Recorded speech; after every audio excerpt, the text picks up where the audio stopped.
고대 이집트 가장 화려한 유물 투탕카멘의 황금관과 황금 마스크는 1922년 하워드 카트가 왕가의 계곡에서 이 무덤을 발견했을 당시 도굴되지 않는 온전한 상태로 세상에 드러나 전 세계를 놀라게 하였습니다.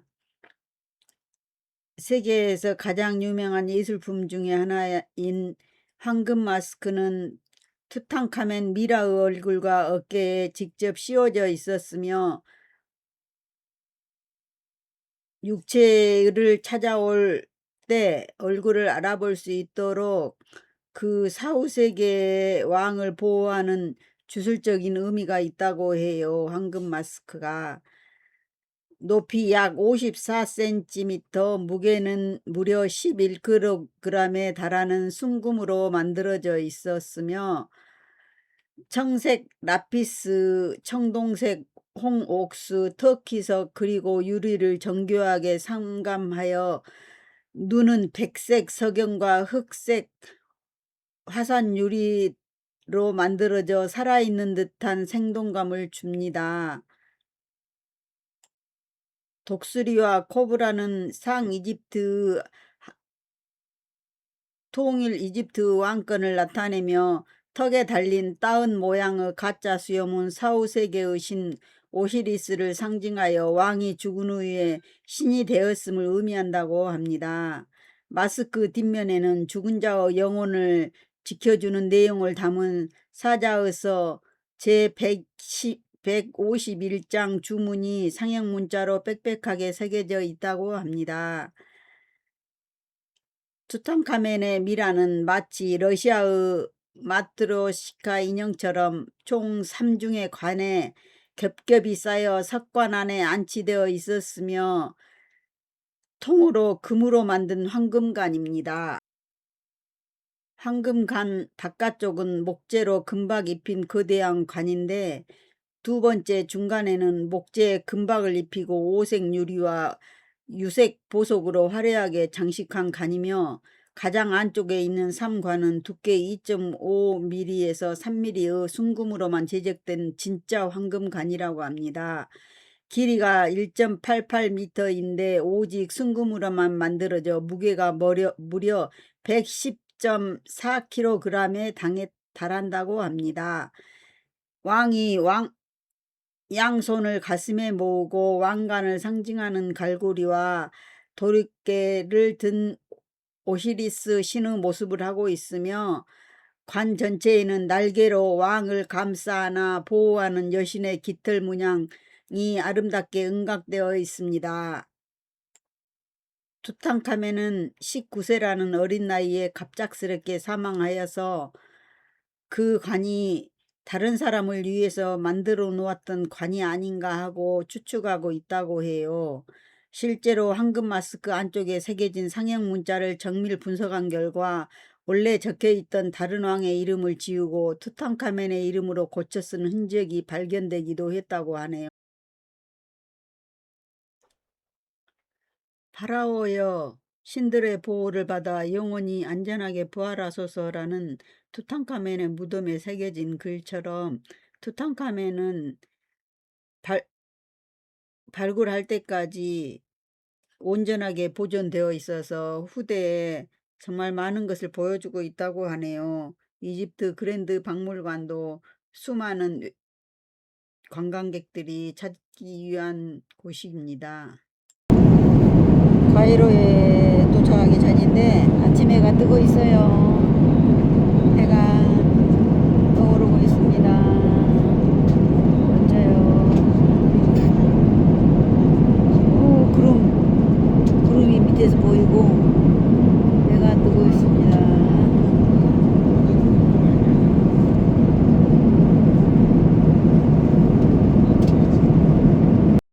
저기 비자를 사는 곳이 있어요. 거기서 25달러를 내면 이 비자를 줍니다. 그래서 줄을 서요. 그래서 들어갑니다. 25달러 비자예요. 시간은 얼마 안 걸려요. 금방 주네요.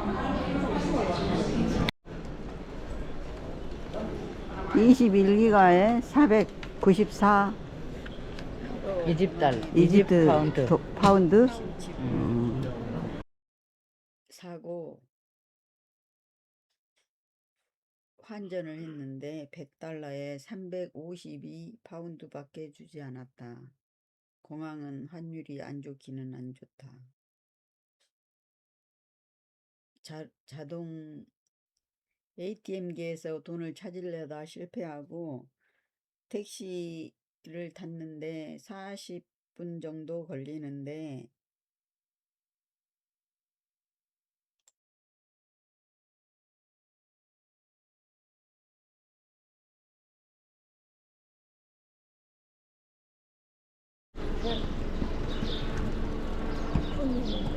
아이고 피라미드 랜드 호텔이 맞기는 맞구나.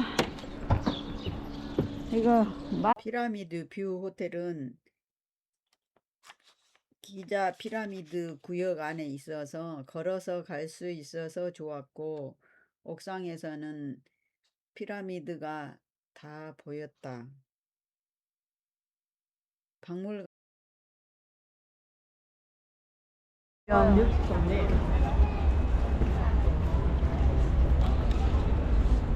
그랜드 이집션 뮤지엄 티켓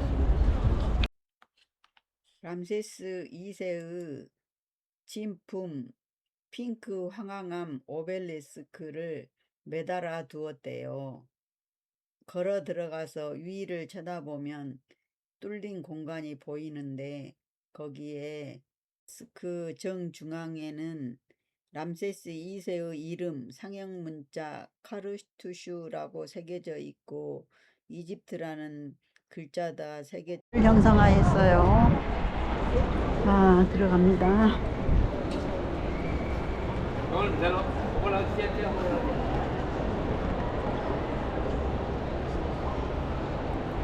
그랜드 이집트 박물관은 당일 운영을 하려는 박물관 중 세계 최대 규모를 자랑합니다.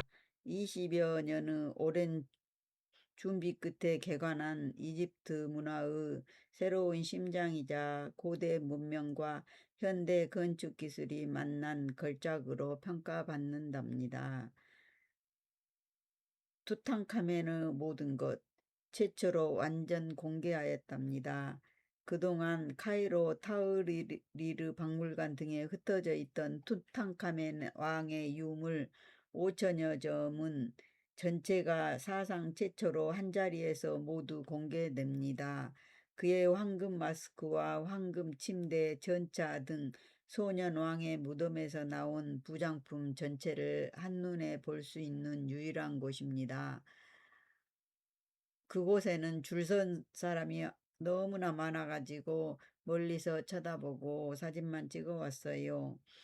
10만 점이 넘는 고대 보물들의 집결지, 선사시대부터 그리스 로마 시대에 이르는 이집트 역사의 핵심 유물 10여만 점을 소장하고 있습니다.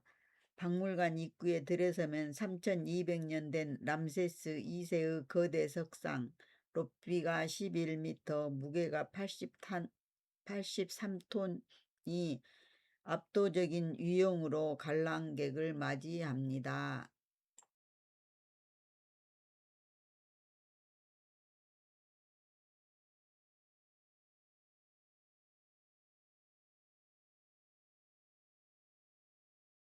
(2025년 11월에) 정식으로 문을 열은 박물관인데 세계 최대 규모를 자랑하고 축구장 70개 크기가 된대요. 15만 평이랍니다. 가자 피라미드에서 1.6km 떨어진 곳에 있어서 박물관 통유리창을 통해서 피라미드가 보입니다. 박물관의 가장 큰 하이라이트는 투탕카멘의 모든 것을 모아두었습니다. 5,300여 점 전체를 한 곳에 모아서 전시하였습니다. 황금 마스크, 황금 전차 등도 있으며 크푸왕의 태양의 배가 피라미드에서 발견되었는데 태양의 배도 별도의 전시관에서 볼 수 있습니다. 람세스 2세 석상이 박물관 메인 로비에 높이 12m, 무게 83톤에 달하는 거대한 거상이 관람객들을 압도하고 있습니다. 로비에서부터 위층 전시실로 이어지는 거대한 계단을 따라 올라가면서 연대순으로 배치된 파라오들의 거대한 조각상과 유물들을 감상할 수 있도록 설계되어 있습니다.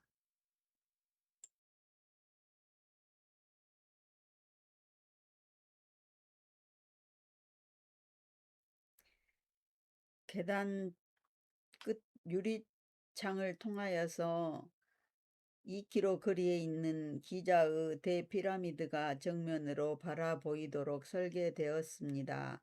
고대 이집트인들이 남긴 위대한 유산 피라미드와 박물관 내부 유물들이 시각적으로 연결되는 경이로운 경험을 선사한답니다. 박물관에서 이 조각상을 미술품으로 감상하고 있지만 고대 이집트인들에게는 영혼의 그릇이며, 이집트인들은 사람이 죽어도 그 영혼이 존재한다고 믿었기 때문에 미라가 부패하거나 훼손되더라도 영혼이 대신 깃들 수 있도록 죽은 이의 모습을 담은 대체용 조각을 만들어 무덤이나 피라미드 내부에 깊숙이 안치해 둔 것이라고 하네요.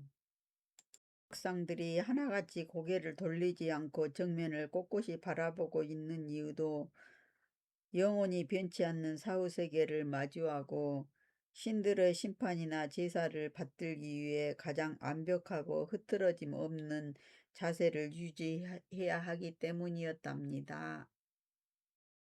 하인이나 군사들이 이 보험을 어깨에 메고 왕비나 왕족을 태워 이동했답니다. 현대 의자와 달리 바닥에 편안하게 앉거나 기대어 갈 수 있도록 등받이와 팔걸이가 낮고 넓게 디자인되어 있답니다. 나무로 틀을 짠 뒤 그 위에 얇은 금박을 입히는 고대 이집트 탁월한 세공 기술이 고스란히 남아 있습니다. 파라오나 왕비는 신의 대리인 혹은 신 그 자체로 여겼기 때문에 공식 석상에서 땅을 밟지 않는 것이 권위를 내세우는 방법이라고 하여서 하인들이 어깨 위에 높지간 과마에 앉아 군중을 내려다보는 모습은 그 자체로 백성들에게 엄청난 경외감을 심어 주었답니다.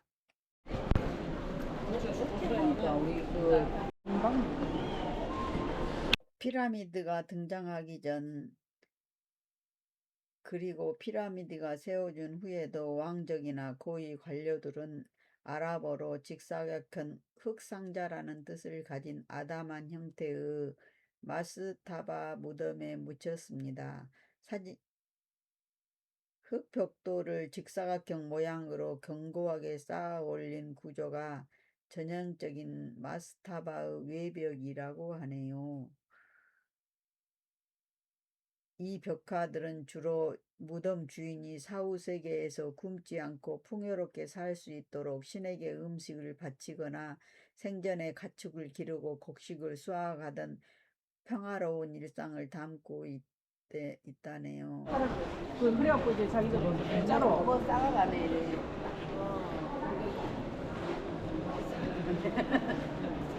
싸가가네. 하여튼 여기 대단해요.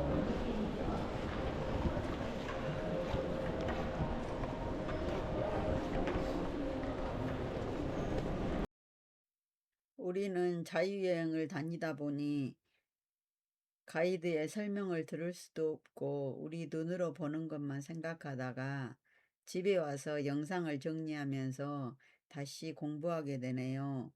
이 눈 모양이 그려져 있는 관에 대해서 이야기해 보겠습니다. 이 눈은 고대 이집트 신화에서 치유와 보호, 영원한 생명을 상징하는 호루스 눈이랍니다. 매의 머리를 한 신 호루스가 삼촌 세트와 싸우다 빼앗긴 눈을 지혜의 신 토트가 되찾아 주었는데 이 과정에서 치유된 호루스 눈은 모든 상처를 극복하고 온전해진 상태이자 완벽한 보호의 힘을 가진 부적이 되었습니다. 미라가 밖을 내다보는 창문. 이집트인들은 사람이 죽어도 영혼은 관 안팎을 오가며 영원히 산다고 믿었습니다.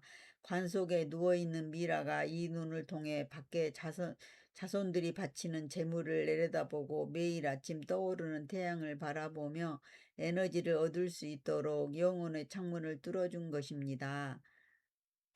죽은 자가 사후 세계로 여행할 때 악한 영혼이나 위험으로부터 몸을 지키고 올바른 길을 찾아갈 수 있도록 영적인 시력을 부여한다는 마법적인 의미가 있답니다.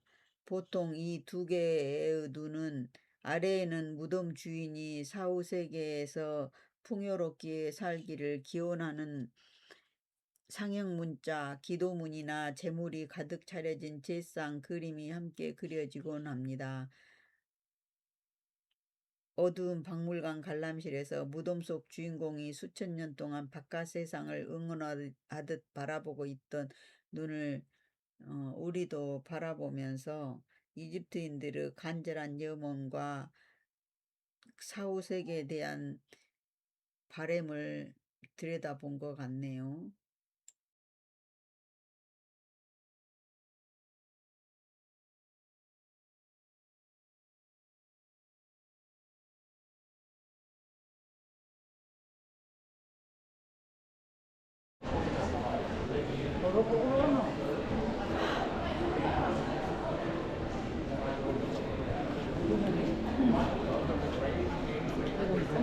가장 강력한 권력을 누렸던 파라오 중 한 사람 람세스 2세의 상으로 이 조각상은 자세히 보면 탄탄한 체구와 곧은 자세를 유지하고 있어서 고대 이집트인들은 파라오가 실제 나이가 많거나 신체적 결함이 있더라도 조각상을 만들 때는 항상 건강하고 젊은 청년의 몸으로 만들었다고 한다.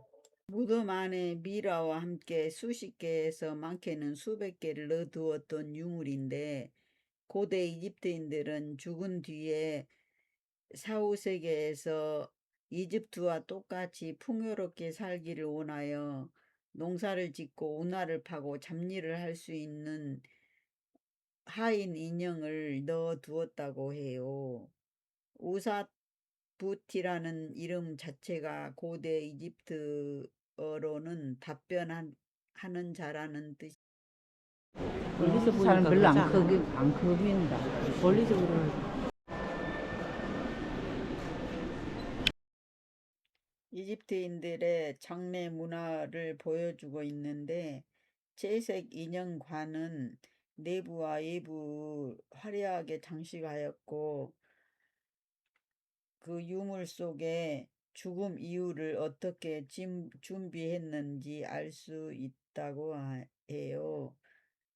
관 내부에 그려진 거대한 기둥은 영원한 생명의 제드라고 해요. 그래서 이들은 죽었지만 부활할 것을 생각해서 관에 그림을 그려놓고 척추뼈가 썩지 않도록 기둥을 그려놓은 야, 금덩어리다.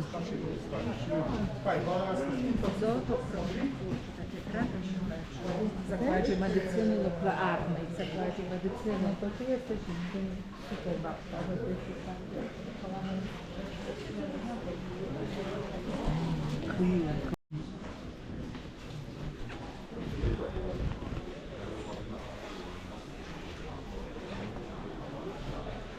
이건 뭐야?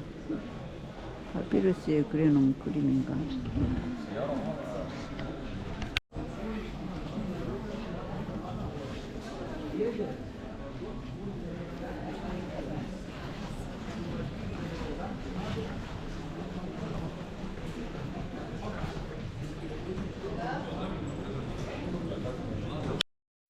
풍요의 신 소베크라고 악어를 미라로 만들어서 강력한 신우 화신으로 섬겼기 때문이라고 합니다. 나일강에 살던 거대한 악어는 두려움의 대상인 동시에 강한 힘과 생명력의 상징이어서 소베크나 나일강의 범람을 조절하고 땅을 비옥하게 만들어 풍요를 가져다 둔다고 믿었습니다. 고사스러운 삶을 살았던 악어는 신의 대리인으로 추앙받으며 사제들이 주는 신선한 고기와 빵을 먹었다고 해요.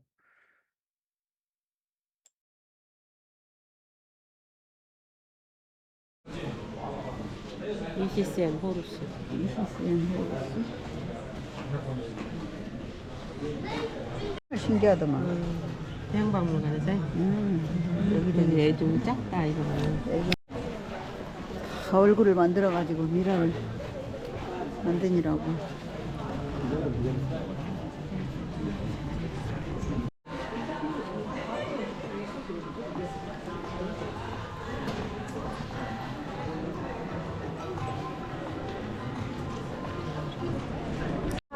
그 시대에 삘이 나오네. 그러네. 로댕에 뭐 그런 것처럼. 그러니까 이집트 호루스. 후기, 이거 이집트 후기 그 호루스다, 호루스.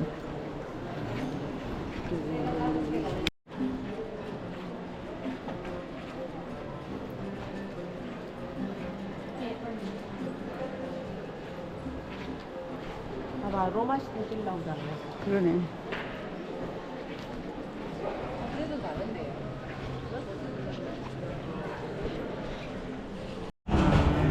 이건 다르다. 코사리? 이게 코사리 이게. 저거 코사리? 아니 이거는 시켰고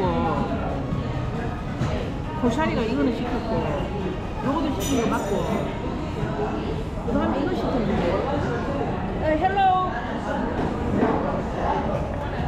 이거는 안 시킨 거야.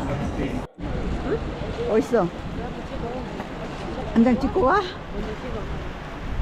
쿠프왕의 태양의 배, 고대 왕국 제4조 파라오이자 가자 평원의 가장 큰 피라미드 주인공인 쿠프왕이 4600년 전에 제작한 걸로 추정되는 배입니다. 길이는 43.4m, 폭 5.9m, 깊이 1.78m로 생각보다 굉장히 거대합니다.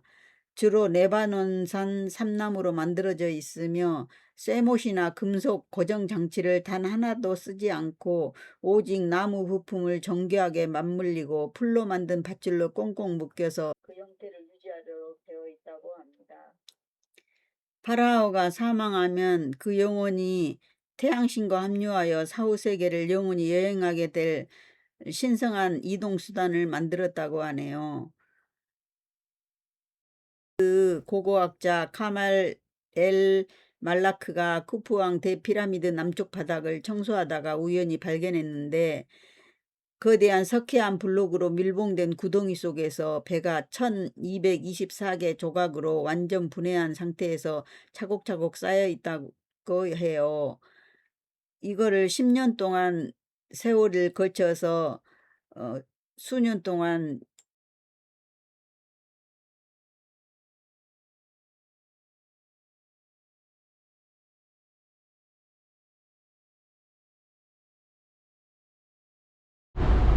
오늘 라마단 때문에 박물관도 4시에 끝나고 이게 파장이에요.